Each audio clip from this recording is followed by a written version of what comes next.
건전에 제마의 건강 biblical sense에 나라에 주나요 light or not? How can we be a light to others?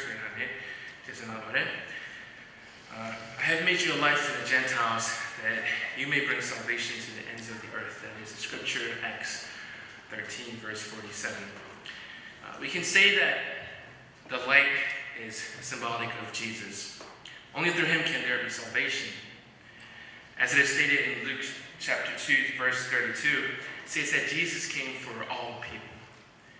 A light for revelation to the Gentiles and for glory to the people of Israel. No, Jesus didn't come for his people of Israel, but for the nation, for the Gentiles, for everyone. Well, as Christians today, we try to walk our spiritual walk with Jesus.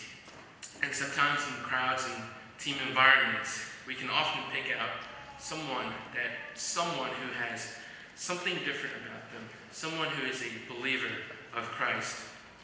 We don't know how to explain it, but there is just a certain glow about them. Well, I believe with all my heart that this verse is what it is saying.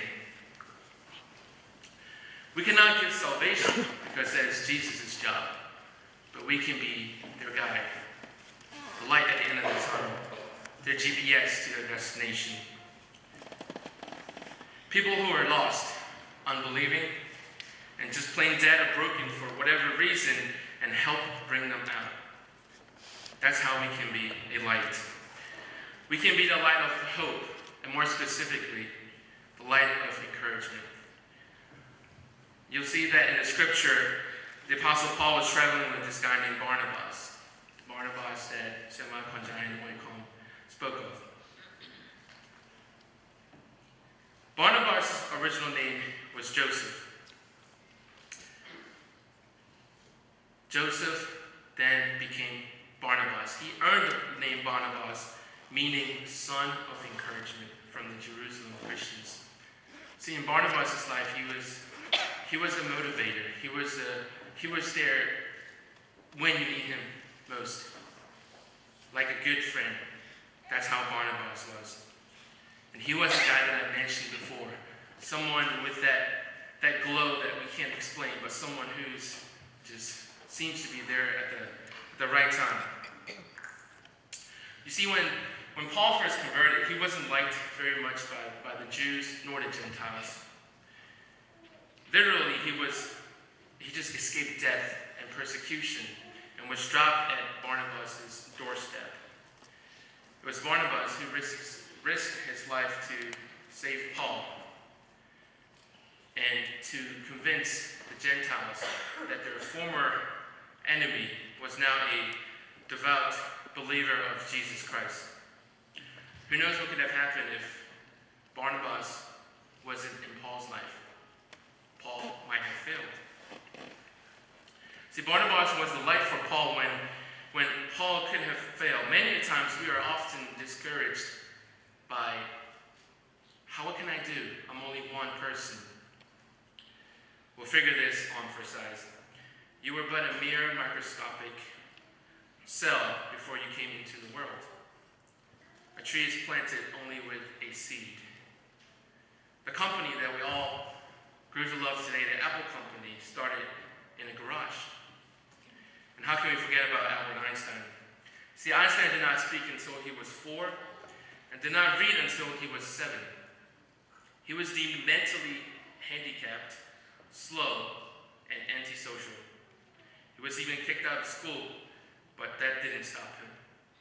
He has his family there to encourage him. His family was his Barnabas.